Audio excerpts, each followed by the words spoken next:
Hello guys, it's Darksigner here from the German Duel Masters channel and welcome back to another video.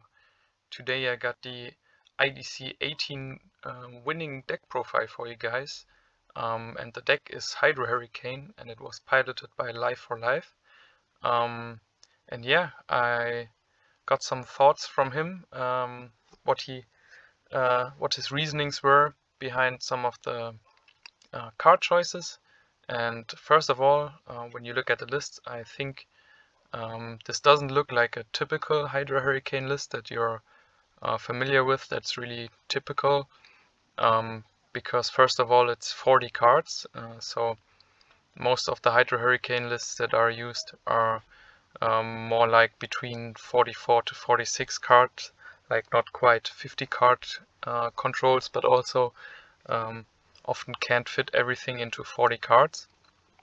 And the first thing I noticed was the one-off Marinomancer that caught my eye, and only 2 Mistreas. And yeah, Life said due to 40 cards, he didn't feel the need for as many copies of Mistreas, and also he wanted the Marinomancer, so he isn't yeah, too restricted on having Mistreas stay alive. He wanted another card that can draw him cards immediately and not that doesn't need setup. And also for the water count, to get the water cards to 11, so you have to turn 3 consistency for Energy Stream and Tajimal. And while we're at it, Tajimal also, yeah, not the most usual card, and I asked him why he chose this over, for example, Miraculous Snare. And yeah, he said Tajimal was intended to be against the tier 1 aggros like Fire Nature Rush and Rock aggro. Yeah, it can deal with Gonta pretty easily, as well as Pyrofighter, and even like when Rock plays something like Twin Cannon or Jagalzor, Tajimal deals with those. So that was his reasoning for that. He said in hindsight, like, he worked on the build and yeah, tweaked the blocker ratios a bit differently. He said that he added Miraculous Snare, and Tajimal isn't that needed when you increase the other blockers, he said. And yeah, he said that during this tournament run in particular, he felt like Holy Awe, Terror Pit, and Hydro Hurricane felt enough for removal, so he didn't really miss the Miraculous Snare here. And yeah, the next odd card is Rain of Arrows, and he also had good reasoning for that.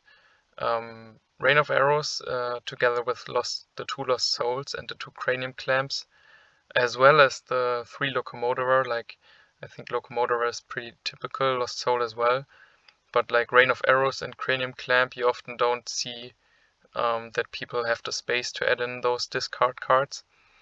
And yeah, his reasoning for that was that he wanted to tackle the higher card count controls with a heavy amount of discard cards.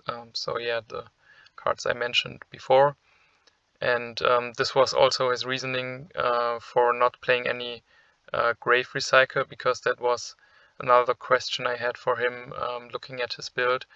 That, yeah, why don't you play anything like Zombie Carnival or Morbid Medicine, something like that?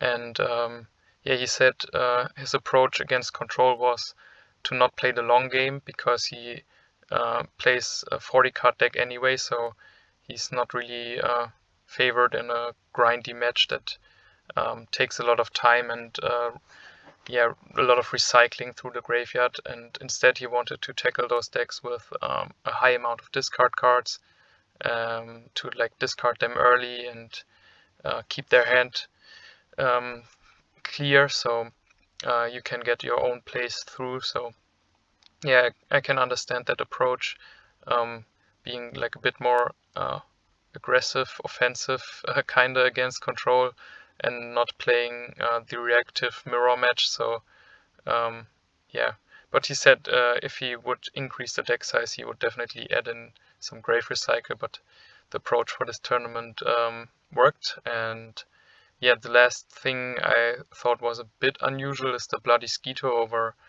Marrow Ooze, but he said he felt he had enough attackers and wanted more stuff against the high tier aggro decks, namely Fire Nature Rush and Rug, because like Skeeto deals with Gonta on its own and yeah, Pyrofighter and all the stuff. So that's why he chose Skeeto over it. The one thing I would say, like aside from only 2 Mystrias, which I can get in 40 cards, but I think I would still want like at least a third, even in 40 cards, because like if it resolves, it's so broken. I feel like the one Glenar tech is kind of missing. That gives you like a little bit more offensive power against control decks, especially when you don't have like the grindy tools like Zombie Carnival in your deck. I think the deck could definitely benefit from a Glenar, so you can go in very aggressively against other controls. But overall, his list worked. Congrats again to Live for winning with this list. And yeah, if you have any like questions or suggestions, leave them down in the comments below. And with that, I hope you guys enjoyed this deck profile and see you guys at the next video.